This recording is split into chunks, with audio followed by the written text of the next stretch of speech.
Iya, Ya, ya. Assalamualaikum warahmatullahi wabarakatuh. Waalaikumsalam warahmatullahi wabarakatuh.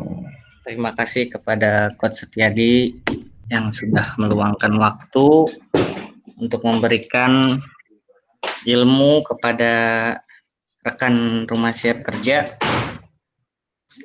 pada sore hari ini.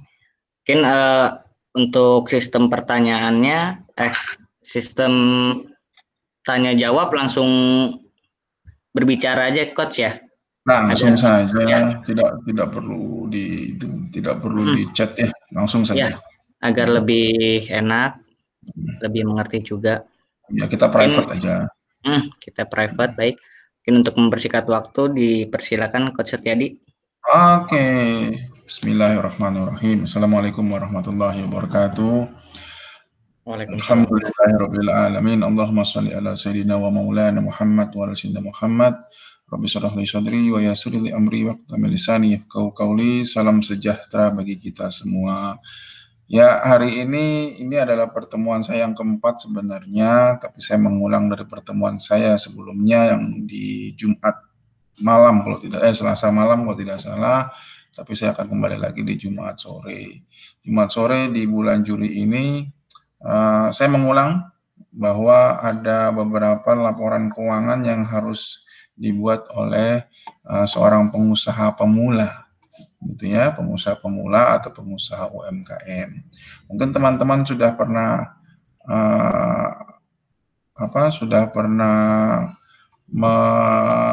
melihat bahwa atau merasakan bahwa kalau kita menjalankan sebuah usaha itu kadang-kadang tercampur antara uang pribadi dengan uang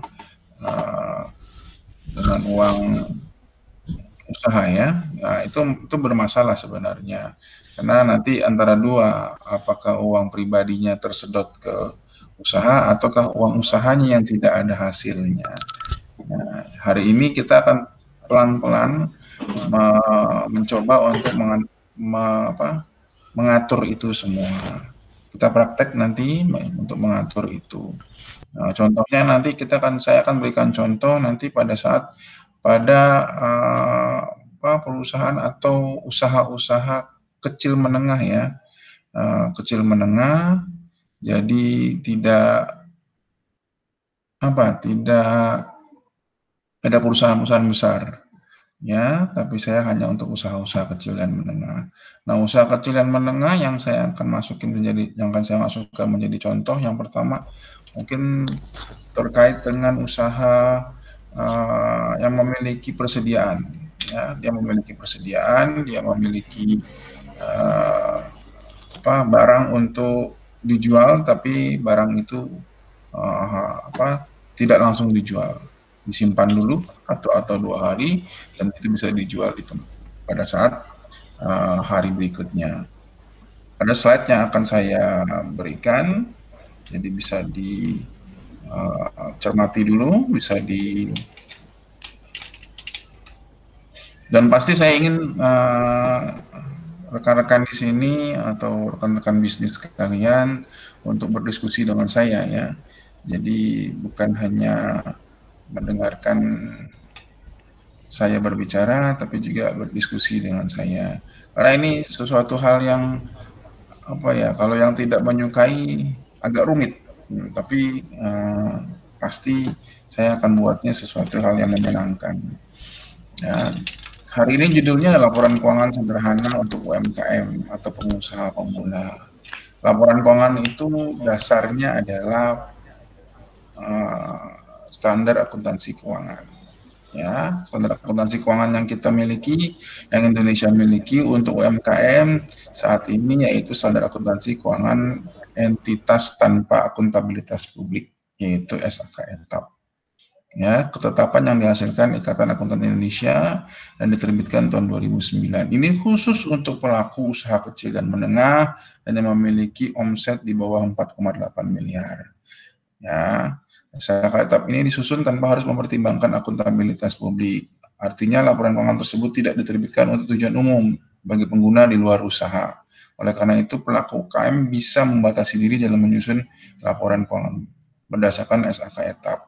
Lalu apa saja menjadi bagian atau keseluruhan dari proses itu? Kita lihat. Yang pertama, jenis-jenis laporan keuangannya yaitu neraca. Neraca ini adalah posisi keuangan dari sebuah usaha. Ya, ini posisi keuangan. Jadi ada hutangnya berapa, kita ada kekayaan berapa, dan ada modal berapa. Ini disusun di dalam neraca. Ya, terus yang kedua adalah laporan laba rugi. Ini yang paling mudah dan harus diketahui oleh semua pengusaha kecil. Kapan dia mendapatkan uang, kapan dia ada beban, dan kapan dia mendapatkan untung atau laba. Yang ketiga adalah laporan perubahan modal atau perubahan ekuitas. Nah, rekan-rekan mungkin memiliki usaha, apakah dia memiliki modal, dari mana modalnya? Apakah dia berhutang, ataukah memang modalnya itu dari sendiri ya, dari pihak sendiri. Nah, kalau modal dari pihak sendiri, apakah modalnya habis ataukah modalnya bertambah? Dari mana modal bertambah? Pasti dari laba rugi. Nah, hari ini kita akan membahas tentang laporan laba rugi. Nah, terus jenis-jenis laporan keuangan menurut SKETEP yang berikutnya adalah laporan arus kas. Arus kas ini adalah arus dari uang tunai, ya, uang tunai yang kalimat kerennya adalah uang tunai yang wirawiri. Nah, contohnya Anda misalnya jualan online, ya, dana yang Anda dapat berapa, dana yang Anda keluarkan untuk ongkos kirim berapa, dana yang Anda keluarkan untuk membayar websitenya berapa. Nah, itu adalah arus kas. Itu diketahui semuanya arus kas. Operasionalnya berapa, investasinya berapa, itu arus kas. Semua dana yang keluar adanya di arus kas. Ya, tapi hari ini kita tidak buat itu, kita membuat laporan laba rugi. Ya, buku bentuk laporannya saya menginginkan ada 7. Ini 7, mungkin yang 6 dan 7 ini kita lihat nanti, tapi yang pasti adalah 1 sampai 5. Kenapa 6, 7 kita lihat nanti? Karena teman-teman, apakah menjual barang itu dengan cara memberikan barangnya, tapi bayarnya bisa 1 minggu kemudian? Ataukah teman-teman, ataukah rekan-rekan membeli barang hari ini barangnya sampai, tapi barang untuk dijualnya itu bisa dilunasi 7 hari kemudian, ataukah di hari mendatang, ataukah harus lunas? Nah, itu nomor 6 dan 7. Kalau 1 dan 5, ini sesuatu hal yang harus kita kerjakan. Ya, buku kas itu adalah buku uang tunai, berapa masuk, berapa keluar. Buku persediaan adalah kalau Anda ada sebuah distributor, ya, contohnya distributor air galon. Nah, air galon itu kan harus sampai ke dalam toko. Tokonya itu tidak langsung mengeluarkan, bisa dikeluarkan galonnya itu 2 hari kemudian. Nah, itu harus membuat persediaan barang. Ya, buku pembelian barang, buku penjualan, dan buku biaya. Transaksi pembelian, buku yang dilibatkan saat transaksi pembelian secara tunai adalah pembelian kas dan persediaan barang, pembelian secara kredit, pembelian utang, persediaan barang. Ya.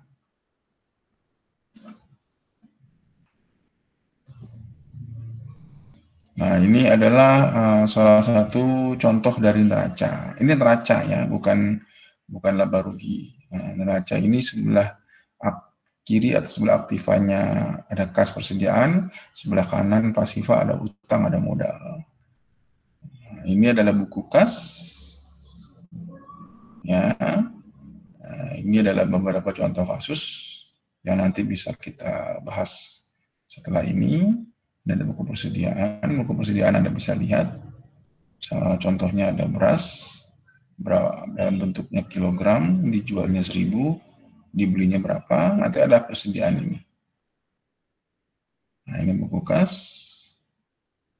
ya, bayar biaya penjualan kas. Ini buku biaya. Nah, ini biaya ya, khusus untuk biaya semua, biaya per bulan adanya di sini. Nah, kalau pendapatan dalam laba rugi, maka dihitungnya dari saldo persediaan awal ditambah pembelian dikurangi persediaan akhir. Ya, itulah yang bentuk harga pokok. Nah, harga pokok ini akan menjadi pengurang dari penjualan. Penjualan dikurangi harga pokok, maka hasilnya adalah laba kotor. Nah, ya, laba kotor. Laba kotor dikurangi beban atau biaya, maka hasilnya adalah laba bersih. Nah, ini yang memiliki persediaan. Tapi ada juga yang tidak punya persediaan, ya. Dia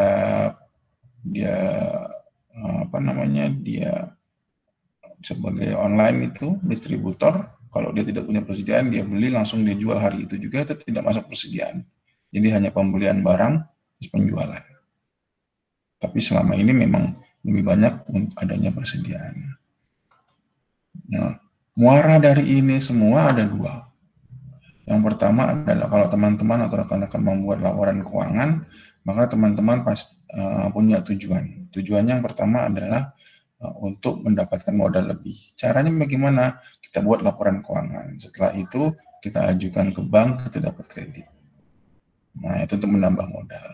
Nah, yang kedua, muara yang kedua dari pembuatan laporan keuangan ini, teman-teman diharuskan untuk membayar pajak sesuai dengan PP nomor 46 tahun 2013. Nah, kalau sebelum 2019 itu 1% dari omsetnya. Ya, sekarang di bawah ini kenanya 0,5%. Dibebankan 0,5%. Itu ya, itu presentasi yang bisa saya berikan. Kita diskusi dulu. Setelah itu baru kita masuk lagi ke dalam prakteknya hari ini. Ya, ada pertanyaan? Silakan. Ya. Halo, kedengeran, Coach? Silakan. Oke. Pak Noval ya? Iya. Iya, Coach. Jadi, secara saya pribadi sih bukan ini ya, udah punya basic accounting segala macam. Jadi saya, yang saya tanyakan mungkin agak keluar jalur ya dari... Silakan. Jadi gini, Coach. Saya ingin bertanya, sebenarnya kan laporan keuangan kan jadi hal yang penting ya untuk kita yang accounting pasti paham bahwa ini jadi basic satu usaha berjalan bagus enggak, sehat enggak, segala macam. Sedangkan saat ini yang saya lihat pengusaha-pengusaha ini terutama UMKM yang middle ke bawah, mereka belum paham akan urgensi ini dan mereka malah kalau saya lihat lebih sibuk mikirin omset dan profit, sedangkan mereka nggak tahu nih bahwa omset profit mereka ini sebenarnya nggak baik loh atau mungkin nggak sehat segala macam. Nah, yang saya ingin tanyakan adalah gimana cara kita untuk menyadarkan para pelaku usaha ini perihal agensi dari laporan keuangan ini untuk pencatatan ini segala macamnya. Karena tujuan saya ikut ini kan satunya juga untuk ingin memulai memulai gerakan lah untuk ke UMKM untuk memulai catatan keuangan segala macam. Nah, saya ingin tahu gimana cara Coach untuk mengajak ke para pelaku usaha ini. Oke, good. Terima kasih Pak Noval masukannya. Mungkin kalau untuk yang teman-teman akuntan ini sudah biasa untuk kita membahas hal-hal semacam ini. Saya kemarin ada penawaran sebenarnya, salah satunya ke Bapak Sandiaga Uno ya. Kita harus buat yang namanya gerakan untuk membuat NPWP seluruh masyarakat Indonesia begitu ya. Dan gerakan NPWP itu adalah gerakan kalau kita memiliki usaha, teman-teman harus memiliki NPWP. Kita punya 200 juta angkatan kerja di Indonesia, tapi kita ingat bahwa yang memiliki NPWP maksimal itu 30 juta. Itu data saya dapat dari tahun 2019 dari DCP. Ya, ini gerakan ini sebenarnya harus kita gerakkan juga. Mungkin Pak Noval juga bisa membantu saya untuk menggerakkan ini. Ya, itu pertama. Nah, yang kedua, kalau NPWP itu ketika kita punya nomor pokok wajib pajak, ketika kita punya kewajiban untuk membayar pajak, pajak pasti menuntut kita untuk membuat pencatatan atau pembukuan. Kalau tidak ada pencatatan atau pembukuan, maka tidak akan mungkin sebuah usaha atau sebuah atau wajib pajak pribadi yang memiliki penghasilan itu akan membuat laporannya sendiri, tidak akan mungkin. Nah, ini yang kita galakkan. Saya ini melihat bahwa bukan hanya pengusaha UMKM ya, tapi khusus untuk Gojek, Grab dan sebagainya, mitra-mitranya itu. Saya mencari cara gitu loh. Untuk itu kalau mereka mendapatkan per bulan itu 7 sampai 8 juta tanpa dipotong PPh 21, itu kan menjadi masalah buat negara kita. Padahal negara kita ini lebih banyak yang bekerja di sektor itu gitu, daripada di sektor formal seperti kita yang memang sudah dipotong PPh-nya secara otomatis. Nah, kalau seperti itu tidak bisa, maka tidak akan mungkin kita membuat sebuah gerakan untuk laporan keuangan. Menyadarkan laporan keuangan itu agak sulit. Nah, tapi menyadarkan teman-teman untuk membuat NPWP, nah, nanti tuntutan dari NPWP itu adalah laporan keuangan, untuk pencatatan dan pembukuan ya, maka itu akan memudahkan. Nah, contohnya seperti laporan keuangan ini, kalau namanya teman-teman tidak mau menambah modal di bank atau kredit di bank, maka akan sulit kita meminta untuk laporan keuangan. Sangat sulit karena muaranya tidak ada, sama sekali tidak ada muaranya. Contoh hari ini kemarin juga saya kaget, ya Menteri BUMN Pak Erick Thohir mengatakan bahwa banyak direksi BUMN juga yang belum memahami laporan keuangan. Nah, itu menjadi masalah kita bersama gitu. Ya, sebagai seorang akuntan. Akuntan ini juga tidak semuanya tidak banyak ya, terbatas juga, tapi kita harus masuk dalam itu semua. Nah, ini hal-hal yang ya bukan hanya saya sendiri, saya tidak mungkin sendiri gitu. Di RSK ini juga saya mengajak teman-teman, yuk yang belum punya NPWP, ayo kita buat. Para mahasiswa yang baru lulus, ayo kita buat. Tapi NPWP itu justru saya heran juga gitu. Saya punya beberapa mahasiswa, banyak sekali mahasiswa, ada 1.000 sampai 2.000 orang lebih. Itu saya sebar ke beberapa KPP karena dia tinggalnya di mana-mana. Ada yang diberikan oleh KPP itu NPWP tanpa harus melihat penghasilan. Ada yang dia tidak mau memberikan NPWP, harus ada penghasilan. Padahal seluruh mahasiswa saya itu sudah melakukan perniagaan atau memiliki penghasilan. Biarkan dia melapor, walaupun penghasilannya 500.000 per tahun, walaupun penghasilannya 1 juta per tahun. Nah, itu menyadarkan pelan-pelan kita semua. Jadi akan sulit kalau umpamanya kita tidak ada muaranya, Pak Noval.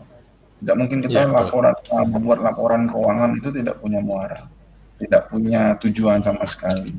Ini apa ya laporan keuangan? Ngapain saya buat begini? Orang saya sudah, itu dia. Saya sudah untung, saya sudah kaya raya karena saya sudah berjualan online gitu. Saya punya mahasiswa kemarin juga sama.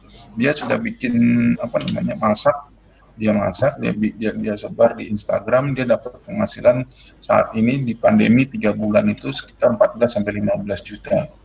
Saya bilang, ada laporannya nggak kamu? Iya, ada laporannya nggak kamu? Nggak ada, Pak. Jadi dari mana kamu? Ya, pokoknya uang yang saya dapat ada di rekening sekian. Gitu. Dia tidak tahu apa-apa tentang laporan itu. Nah, ini akan menjadi masalah buat negara ketika rakyatnya mendapat 15 juta, mana potongannya gitu? Mana potongannya gitu ya? Padahal kita tahu sendiri bahwa penghasilan tidak kena pajak 4,5 per bulan. Kalau 3 bulan 15 juta berarti 5 juta sudah lewat daripada PTKP. Nah, ini yang seperti ini yang kita galakkan, Pak Noval, hal semacam ini. NPWP ini yang kita tingkatkan. Saya mahasiswa saya semuanya harus punya NPWP, nggak mau tahu saya bagaimana caranya. Akhirnya dia berdiskusi dengan KPP, akhirnya diskusi dengan satpam di KPP. Saya tanya bagaimana online, bagaimana. Ya pokoknya semua mahasiswa sekarang berwirausaha, punya penghasilan, dia berdagang, penghasilannya 1 juta rupiah, walaupun itu 1 tahun gitu. Tapi dia punya penghasilan. Apakah itu nggak boleh memiliki NPWP? Itu semua KPP jawabannya beda-beda. Bagaimana ini bisa kita teruskan? Nah, ini yang sama-sama kita Pak Noval, sama-sama kita sadarkan UMKM, sama-sama kita berikan masukan kepada seluruh teman-teman bahwa buat ini muaranya apa, buat ini tujuannya apa. Tanpa tujuan mungkin akan sulit. Karena memang pokoknya yang namanya usaha, dapat uang, bisa beli mobil, finish. Ya. Dapat uang, bisa nikah, finish. Itu mahasiswa saya gitu. Gitu. Kalau kita kan berbeda ini kan kita kan kalau akuntan kan kalau kadar keuangan laporan kita nggak rapi, kita nggak hidup. Kerapian laporan kita adalah kerapian dari laporan yang kita buat, itulah yang membuat kita menjadi seorang akuntan yang dicintai oleh perusahaan. Kan begitu ya, Pak Noval ya? Ya, oke, Coach. Terima kasih. Ya, sama. Jadi kita sama-sama Pak Noval ya, jangan saya sendirian gitu ya. Bersama-sama. Oke, yang lain silakan. Udah ada 6 ini. Ini Pak Firman ya, silakan Pak Firman untuk diskusi sama saya. Boleh dibuka itunya apa namanya videonya, silakan.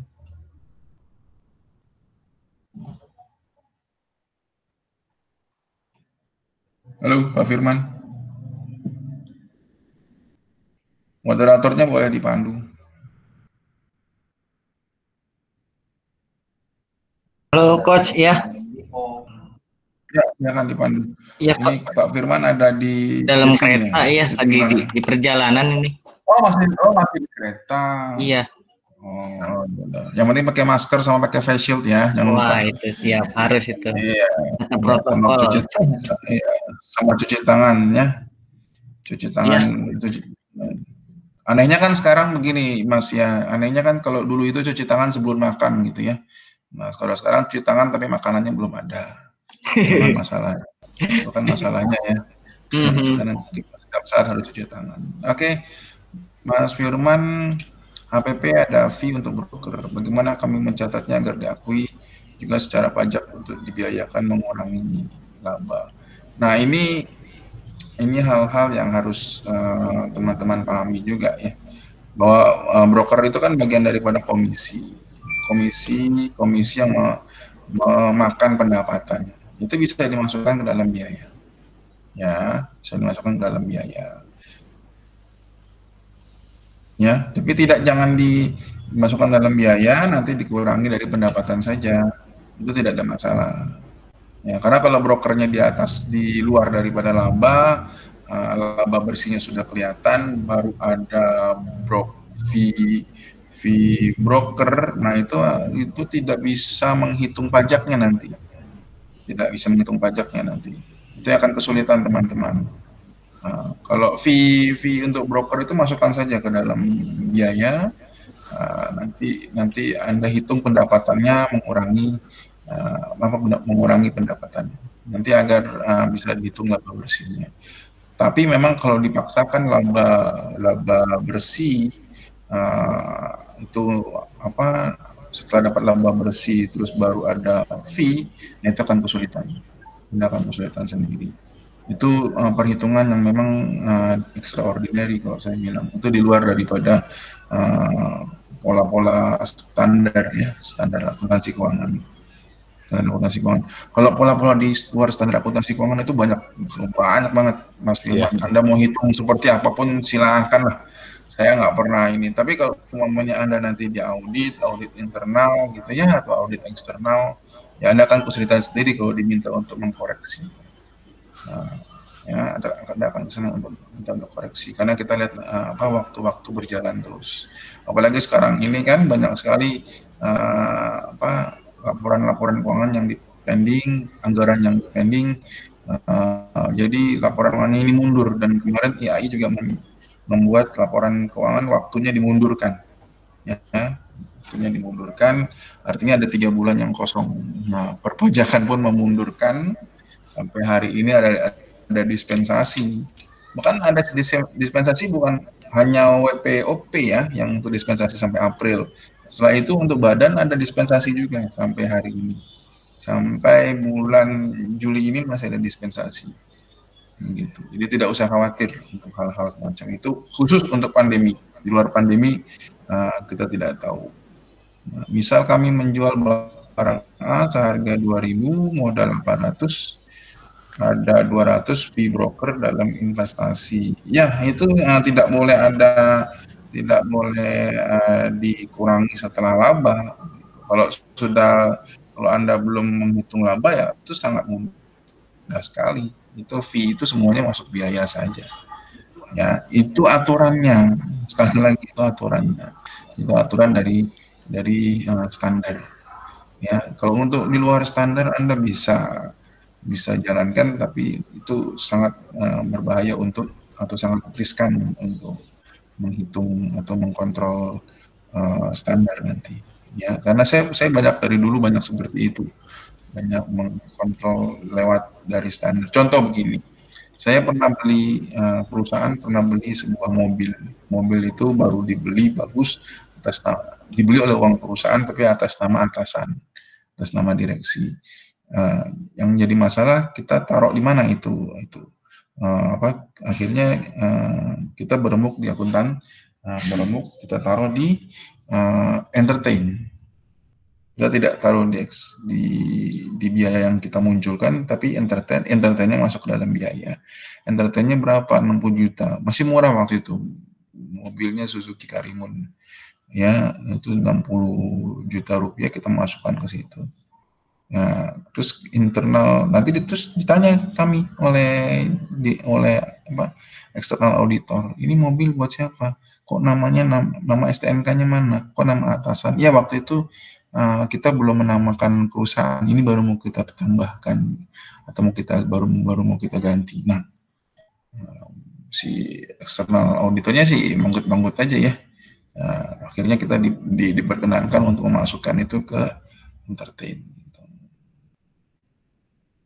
Ya aset itu kan kalau masuk ke dalam ke dalam nama perusahaan, ini kan namanya nama atasan, tidak bisa.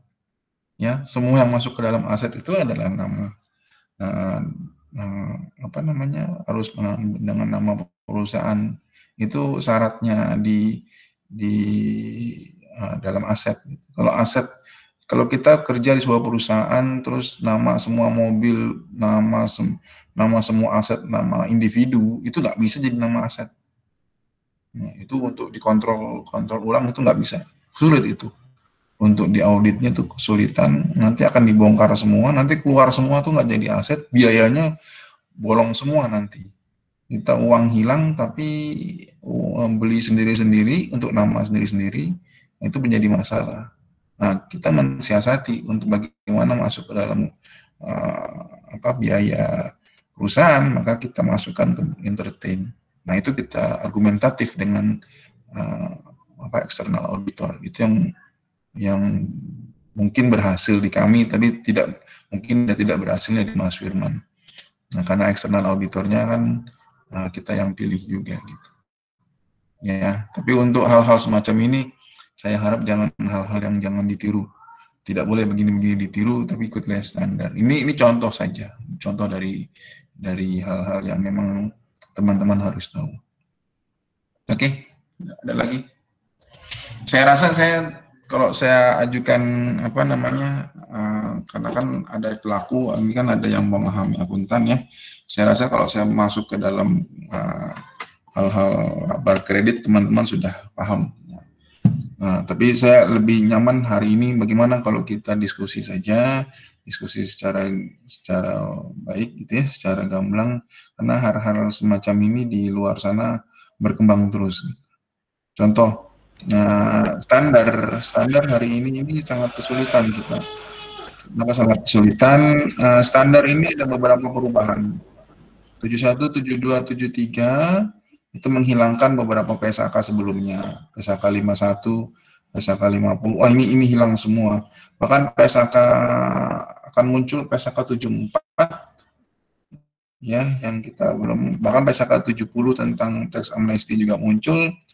PSAK 74 akan muncul juga, PSAK 75 kalau saya tidak salah untuk masalah pandemi ini. Nah, ini yang berkembang di luar sana, tapi kalau 71, 72, 73 bukan yang berkembang, itu sudah dipastikan ada ya untuk sewa ya, nanti ada biaya-biaya yang OCI namanya di dalam laba rugi, itu teman-teman nanti bisa baca di sana di PSAK. Ya, silakan kalau ada yang mau diskusi. Erni Rizkita, Pak Nova, silakan. Ya, Coach. Saya mau nanya lagi, Coach. Jadi gini, apabila ada case gini, Coach, kita ada case bahwa suatu UMKM ini atau pelaku usaha mereka ingin memulai untuk menyusun laporan keuangannya. Tapi selama ini mereka nggak pernah catat tuh pemakaiannya, dan uang usaha dan pribadi pun tercampur segala macam. Untuk memulai mereka menyusun ini, kita harus mulai dari mana, Coach, untuk kayak seperti ini gitu loh. Karena untuk kita bisa menyusun, kita butuh saldo awal modal mereka berapa dulu segala macam, dan lain-lainnya. Ini untuk mulainya gimana, Coach?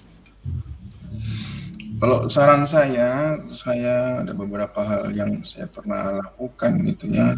Dia kosong di awal, terus dia penuh di akhir gitu ya. Kalau dia tidak punya juga pencatatan di belakangnya, kita tidak usah pakai historical lah. Kita tidak usah pakai historical. Kalau historical ke belakang itu berarti saya pernah contohkan sekolah. Ada sekolah negeri, sebenarnya dia dari dulu menggunakan laporan keuangan ya. Dari dulu dia menggunakan laporan keuangan. Dia minta untuk di historical ke belakang semua aset-asetnya. Tapi di historical ke belakang ya. Tapi kalau hari ini tentang UMKM akan sangat kesulitan kalau kita tidak punya data sama sekali, tidak punya hal-hal yang harus dilakukan sama sekali ke historikalnya gitu ya. Nah, jadi kita potong aja di situ, di saldo awal hari itu, modalnya hari itu berapa, kita pastikan kita dengan tanda tangan beliau, tanda tangan pengusaha UMKM-nya, surat pernyataan sudah cukup itu untuk auditor eksternalnya. Nah, baru nanti kita potong dari situ saja. Kalau kita historical ke belakang tapi datanya tidak ada, Anda akan bermasalah sendiri. Iya, betul. Pencatatnya sendiri yang akan bermasalah. Nah, itu. Kita bikin statement saja. Kalau di audit itu kan ada surat konfirmasi. Kalau di akuntan itu pakai surat statement, tidak ada masalah. Okay. Statement itu perjanjian. Itu kita pakai surat statement. Ya, itu dasar sudah cukup untuk ini. Misalnya dia belum pernah bayar pajak dari awal, kita mulai dari sini, ya sudah kita potong aja dari sini. 2020 kita potong walaupun dia usaha dari 2015. Nah, laporannya nggak ada. Ya bingung juga saya sebagai akuntan untuk mundur ke belakang, historikalnya tidak ada. Anda nanti ketika audit datang atau audit hadir, Anda sendiri yang kerepotan. Kita sendiri sebagai akuntan yang akan kerepotan. Nah, itu yang tidak perlu terjadi sebenarnya hal semacam itu. Nah, gitu Pak Noval. Oke, Coach. Silakan yang lain. Mas Firman sudah sampai kereta? Sudah sampai kereta. Sudah sampai stasiun? Maaf, Coach, masih di kereta. Tapi mau menanya, Coach, silakan. Sedikit terkait yang Pak Noval tanyakan tadi, Coach. Ya. Memang ada sebuah UMKM gitu katakanlah memang sudah berjalan di pertengahan tahun ini baru masuk gitu kan, mau melakukan pencatatan. Tapi kemarin di tahun sebelumnya sudah beli aset seperti mobil. Nah, itu bagaimana, Coach? Apa diakuin mobilnya atau maksudnya bisa kita akuin sebagai aset atau tidak, Coach? Nah, ini yang paling rumit ini. Ini kalau murni tidak ada laporan keuangan, Mas Firman harus lihat dulu ya, tracer dulu dari belakang gitu. Kalau Mas Noval, Pak Noval tadi sudah kelihatan sekali gitu, dia tidak usah di tracer dari belakang, gitu, karena memang sudah harus kita potong aja dari awal, dari 2020. Kalau Mas Firman harus tracer dulu ke belakang. Tracernya itu laporan keuangannya murni tidak ada atau memang murni ditiadakan gitu kan. Nah, kalau namanya murni tidak ada, Mas Noval bisa buat dari awal saja, tidak perlu ke belakang lagi historical gitu. Nah, misalnya begini, kita buat laporan keuangan hari ini, aset dibeli 2 tahun atau 3 tahun yang lalu, itu nggak ada masalah itu. Nggak ada masalah Anda buat seperti itu. Tapi yang bermasalah adalah Anda membuat laporan keuangan yang Anda mundurkan. Anda membuat laporan keuangan, Anda mundurkan pada saat aset itu dibeli. Itu nggak bisa. Jangan sampai begitu. Anda membuat laporan keuangan itu namanya. Nah, itu auditor udah tahu itu. cara-cara begitu. Tapi kalau Anda buat hari ini, Anda tracer saja ke belakangnya, terus Anda bikin daftar, nanti bisa dimasukkan, nggak ada masalah. Asal sekali lagi harus ada statement. Statement itu laporan keuangan ada 5 ya. Namanya yang terakhir itu adalah catatan atas laporan keuangan. Itulah statement. Oke. Itulah statement, Anda harus bikin statementnya. Semua statement harus dibikin. Nah, dari case yang tadi saya tadi katakan, entertain itu ya, masuk aset yang saya masukkan ke entertain, itu kita nggak masukkan. Jadi kita tidak masukkan notes kaki ya, untuk catatan atas laporan keuangan, kita tidak masukkan. Kenapa? Memang niatnya adalah ada yang disembunyikan, niatnya begitu. Tapi kalau Anda sebagai seorang akuntan, ya jangan hal-hal yang tidak baik itu diikuti seperti itu. Kita ikuti saja jalurnya. Karena nanti kalau momen tidak baik Anda akan jalankan, Anda akan repot sendiri. Ketika disuruh bongkar itu laporan keuangan, balik ke belakang, selama setahun yang udah Anda buat, Anda harus balik, itu akan bermasalah buat Anda. Nah, kalau udah bermasalah buat Anda, biasanya yang nggak kuat resign, tapi yang kuat akan maju. Ini akuntan masalahnya di sini aja, masalah standar, masalah pengukuran. Kalau statement dibuat terus catatan dibuat, saya rasa akan jalan terus, nggak ada masalah. Ya, semangat Mas Firman. Sama Pak Noval di mana posisi? Di Jakarta. Kita di mana Pak Noval? Saya kerja bukan akuntan sih, sebagai konsultan fungsional dari sistem ERP, tapi ya cukup jenggol-jenggol akuntan juga. Oh, bagus. Berarti sudah paham hal-hal semacam ini, jadi sudah tahu lah ya gerak-geriknya langkah saya ya. Iya. Saya mau melangkah kemana juga teman Pak Noval sudah tahu. Ya Firman, silakan. Mbak Erni apa Mas Erni? Sama aja kan? Mas Erni atau Mbak Erni ini?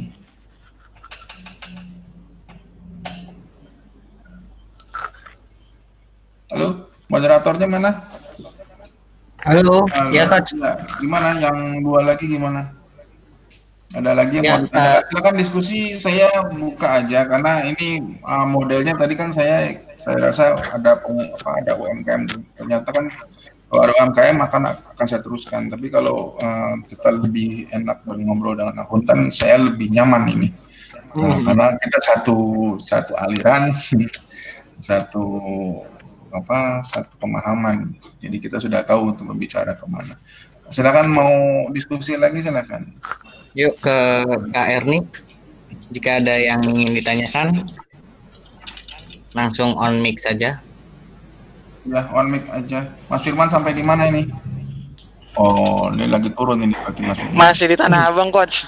Oh, Wih. kenapa? Rame ya, Nanti rame. Coach. Iya. Gimana? Yang mau didiskusikan lagi? Jadi Oke, Coach, mana lagi, Coach? Nah, silakan. Iya. Jadi ada case ya, Coach. Saya kan lagi bantu teman saya juga. Dia pengusaha barang distributor. Wah. Nah, saya diminta untuk membuat laporan keuangan dari tahun berjalan ini. Sedangkan masalahnya adalah kita cuma dikasih sekedar mutasi rekeningnya aja. Yang mana kan kita perlu data segala macam ya. Yang saya pikir sih, saya pengen mulai dengan kayak tadi Coach bilang aja, dengan kita mulai dari sekarang. Tapi yang masalah itu adalah data persediaan mereka, datanya nggak ini Coach, maksudnya nggak update. Nah itu baiknya gimana Coach? Ya, itu tugas Pak Noval. Nah, Pak Noval ditugaskannya seperti itu. Itu tugas saya kalau sebagai akuntan. Itu tugas saya. Artinya begini, kalau saya ada di kasus Anda, saya akan meminta mereka untuk mengupdatekan data. Kalau tidak, ini masuk ke dalam namanya disclaimer. Oke. Nah, ini masuk disclaimer. Tolong Anda pastikan persediaan ini. Kalau Anda mau saya untuk membuat laporan keuangannya. Nah, kalau ini tidak Anda buat, Pak Noval membuat seadanya tanpa statement tadi dari mereka, maka yang akan menjadi masalah akuntan. Iya, betul. Ya, itu yang akan menjadi masalah akuntannya. Tapi dia harus selesaikan dulu data persediaannya. Kalaupun dia tidak mau menyelesaikan data persediaan yang diminta adalah Pak Noval, ya itu harus ada statement lah. Statement apa? Apakah Pak Noval harus mendapatkan kopi sebungkus atau bagaimana? Itu urusan Pak Noval. Tapi yang pasti itu harus diselesaikan dulu Pak Noval. Pak Noval yang selesaikan, bisa mereka yang selesaikan. Tapi kalau Pak Noval yang selesaikan, mereka harus ada perjanjian dulu, appointment dengan Pak Novalnya sendiri gitu ya. Nah, tapi itu jangan sampai itu hal-hal semacam itu tidak bisa disediakan datanya. Ya, tadi saya sudah berikan masukan dari PowerPoint bahwa laba rugi itu ada pokok-pokoknya adalah persediaan. Loh, bagaimana ada persediaan, tidak ada persediaan tapi ada laba rugi, kan tidak mungkin gitu. Nah, itu nggak mungkin gitu. Itu udah suatu kepastian hasil yang harus Anda perbaiki. Gitu. Jadi tadi yang saya bisa sampaikan bahwa kita jadi akuntan boleh mengikuti, tapi kalau tidak melanggar standar-standar yang ada. Kalau standar-standar itu masih bisa kita kondisikan, silakan. Tapi kalau tidak bisa kita kondisikan, janganlah mengarah ke situ. Karena laporan keuangan itu saya itu paling mengatakan bahwa kepada seluruh orang ya, kepada seluruh masyarakat lah, untuk yang akuntan, bahwa laporan keuangan itu adalah kunci terakhir dari sebuah perusahaan. Kunci terakhir, dan dia paling depan. Kalau nggak ada laporan keuangan, yang mana mungkin mereka akan berjalan perusahaan itu, nggak akan mungkin. Oh, sekarang ini manufaktur ya, Toyota. Kita buat Toyota manufaktur. Laporan persediaannya seperti Pak Noval misalnya, tidak ada. Loh, sekarang labanya berapa? Satu. Kedua, kalau labanya berapa tidak ada, berarti dia bayar pajak sesuai nggak dengan jumlah labanya? Kalau itu dua saja tidak sesuai, waduh, ya sudah, tidak akan mungkin perusahaan itu bisa benar laporan keuangan. Itu saja sudah gampang kita baca, sudah sangat mudah gitu kita jalankan. Jadi ya yang hal-hal yang seperti historical nggak usah dikejar lah, historical yang memang akan kesulitan sendiri. Tapi Anda buat statement dari yang historical itu, Anda buat statement sendiri berdua dengan klien Anda, statementnya dibuat, nanti dimasukkan ke catatan kaki. Catatan kaki itu nanti di belakangnya ada surat konfirmasi. Selesai itu untuk auditor, nggak ada masalah. Ya, itu Pak Noval. Mbak Erni, gimana? Kok nggak ada suaranya ini? Yuk, Mbak Erni. Mbak ya? Jika ada yang ingin ditanyakan, ya, Mbak Erni. Oh, mungkin lagi di mana kali ya? Ini moderatornya udah makan belum? Alhamdulillah, Coach. Oh, udah makan. Sehat semua ya tapi ya? Alhamdulillah, sehat semua. Coach, tadi sehat? Alhamdulillah. Di sini 0 kok. Zonanya hijau. Alhamdulillah. Saya juga di Cipayung, Jakarta Timur. 0. Hijau ya? Hijau. Wah, hijau. Pak Noval bagaimana? Sedaerah kota, Coach, rame. Hati-hati. Safety. Iya. Mudah-mudahan sehat lah, nggak ada masalah. Kalau imun bagus. Amin. Ini, iya, Pak Mas Firman di mana nih, Mas Firman nih? Tanah Abang tadi katanya mau ke Tangerang ya? Tangerang, Coach. Iya, betul. Iya. Waduh. Tangerang, ini dia Tangerang ya. Ya, ini banyak kasus-kasus yang ada nih sekarang di Indonesia tentang laporan keuangannya. Kalau teman-teman suka dengar yang namanya Garuda hari ini 90% omsetnya turun ya. Iya, betul. Dan dipastikan dan Garuda itu dipastikan dituntut untuk memiliki laba. Nah, teman-teman bisa kalau jadi laporan keuangannya gitu, pembuat laporan keuangannya bisa berpikir sendiri. Nah, satu. Kedua, Menteri Keuangan ini juga dituntut untuk bisa menjalankan roda ekonomi Indonesia, tapi memang defisitnya 1.000 sampai 1.100 triliun. Nah, ini yang bermasalah semuanya. Nah, ini yang tadi Pak Noval katakan sama saya, bahwa kalau udah defisit 1.100 triliun, ini yang saya minta kepada mahasiswa saya. Kamu mau apakan 1.100 ini? Apakah kamu biarkan negara itu terus mau berhutang? Kalau tidak ya tolong sekali dibuat dulu NPWP-nya. Saya punya mahasiswa hampir 20 orang itu, Gojek dan Grab. Yang punya NPWP itu hanya Grab-nya saja.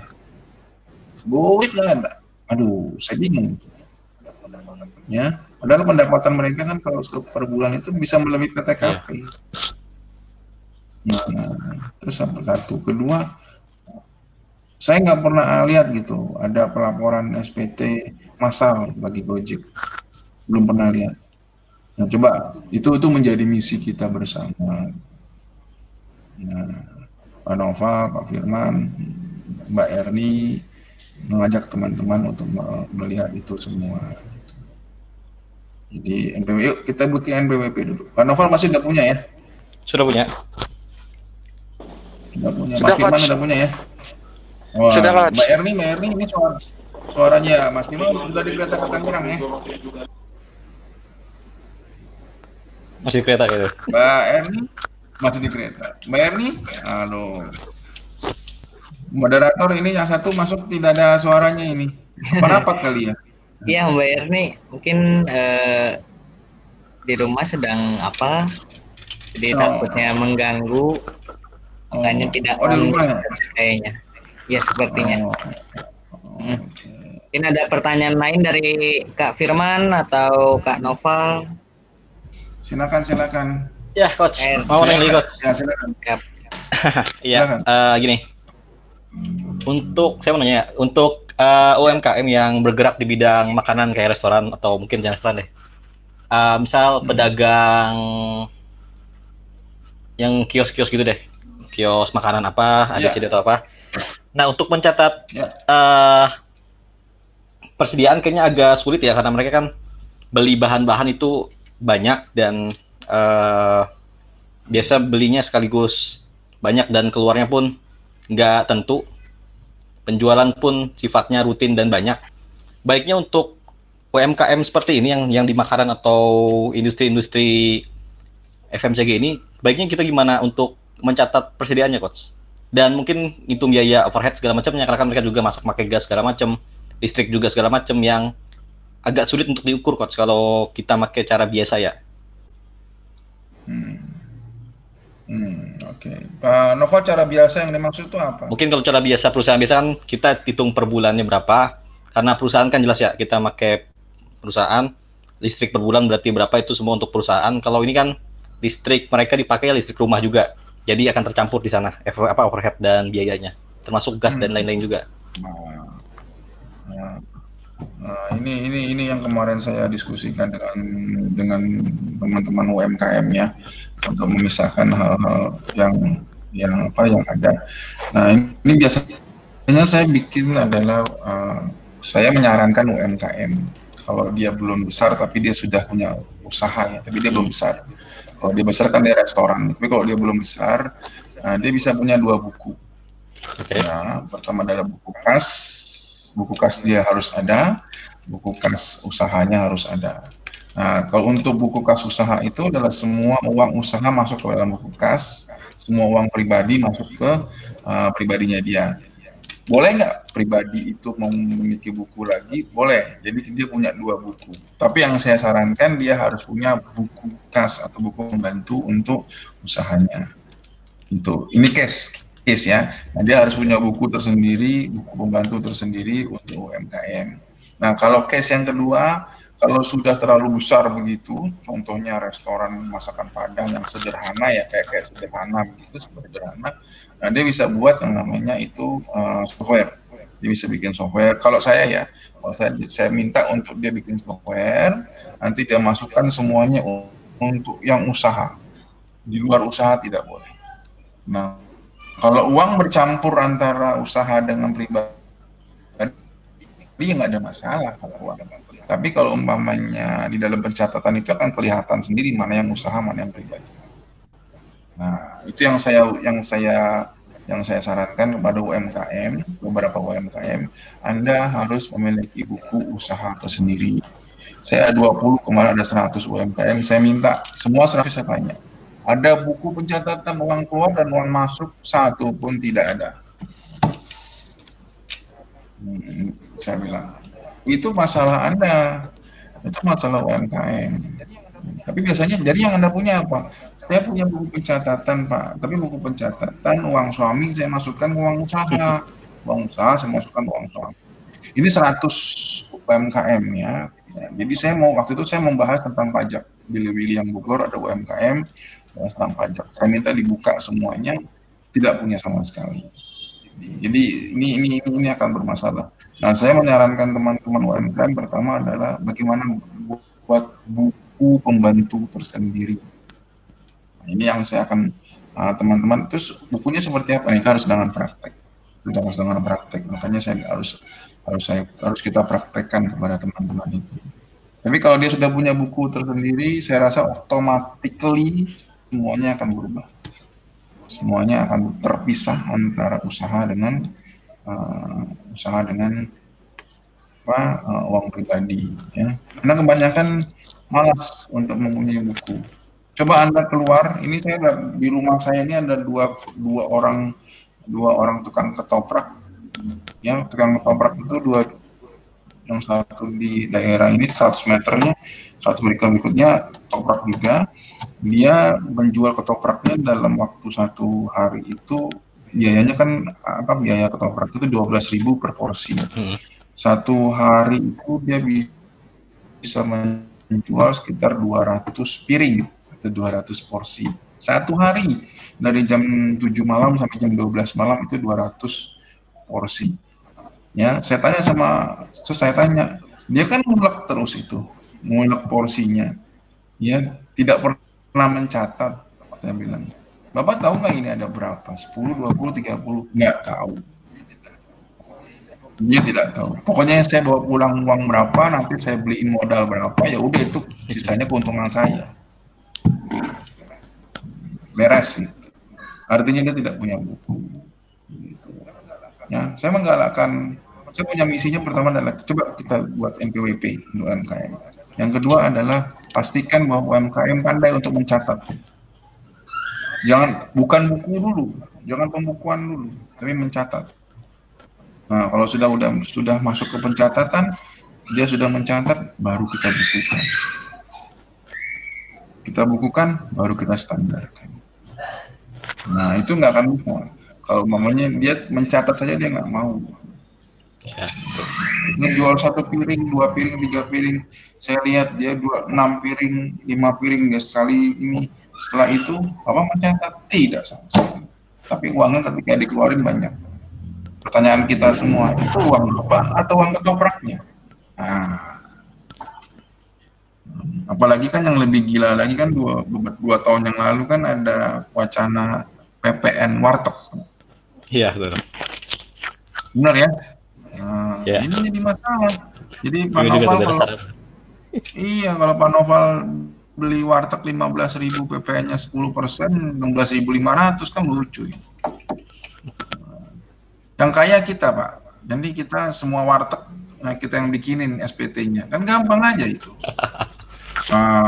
Gampang yang kaya kita nanti. Warteg akan bayar kita.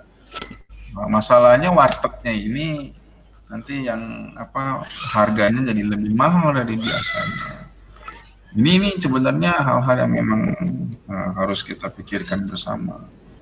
Tapi yang pandemi ini juga suatu case yang agak unik kalau saya bilang. Baguslah untuk hal-hal semacam ini nanti bisa kita gali lagi, ya. Begitu Pak Noval. Jadi hal-hal yang harus kita perbaiki tadi kita harus perbaiki. Pak Noval kalau bisa Pak Noval, Pak Firman, Mbak Erni atau Bu Erni, kalau kita bisa sampaikan kepada UMKM tadi, yang pertama saya mensyaratkan UMKM itu memiliki NPWP. Kenapa? Karena dia sudah punya penghasilan. Yang kedua, coba kita ajak mereka untuk mencatat, ya, mencatat hasil penjualannya, terus begitu.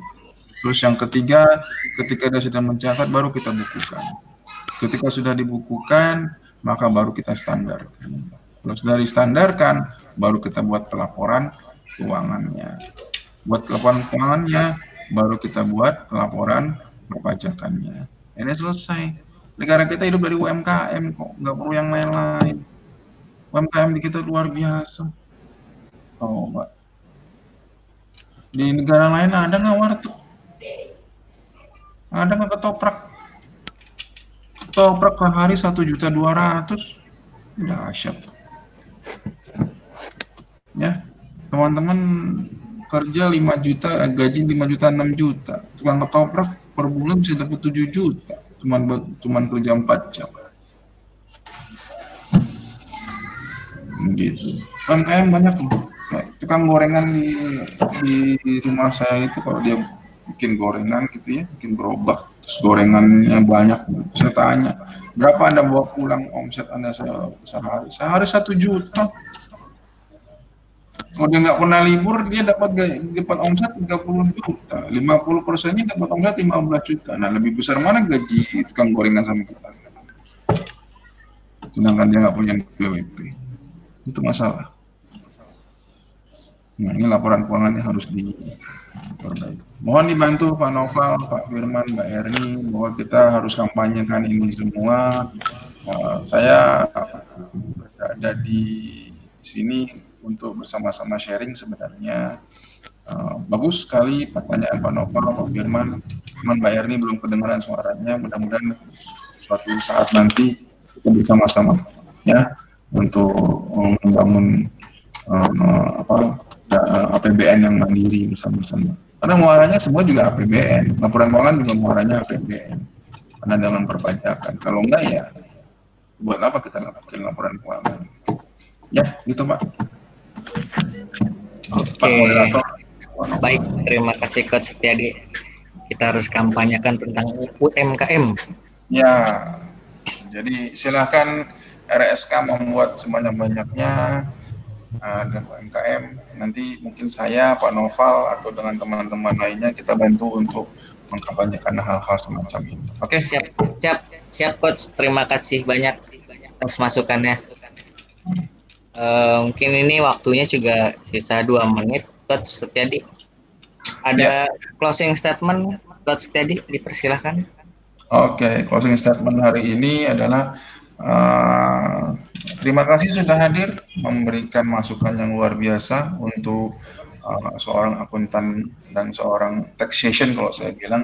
Jadi Pak Noval, Pak Firman, dan Pak Erni, walaupun kita membuat laporan keuangan atau akuntan, tapi tidak akan jauh dari yang namanya melunasi perpajakan.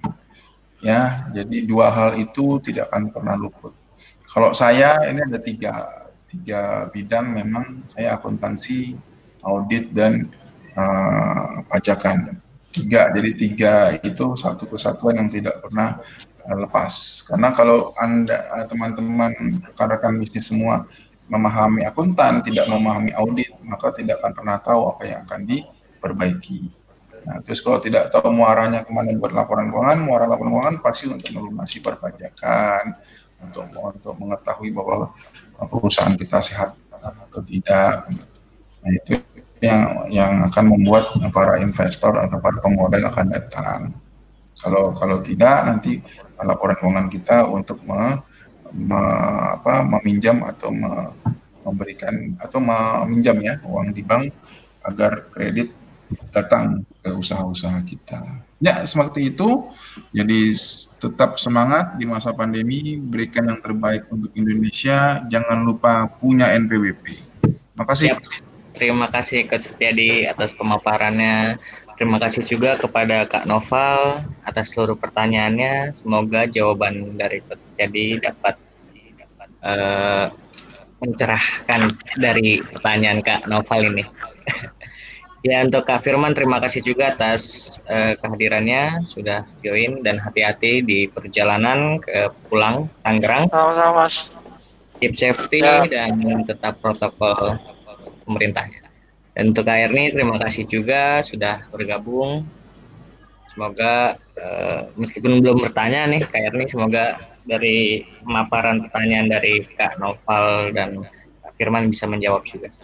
Terima kasih Coach. Siap. Terima kasih Coach Mas Firman. Jadi atas waktunya, semoga keluarga serta Coach Teddy diberikan kesehatan dan kita tetap dapat berlangsung di rumah siap kerja. Kurang lebihnya mohon maaf. Wassalamualaikum warahmatullahi wabarakatuh. Waalaikumsalam warahmatullahi. Sampai bertemu lagi Waalaikumsalam. depan ya. Terima kasih. Assalamualaikum. Waalaikumsalam.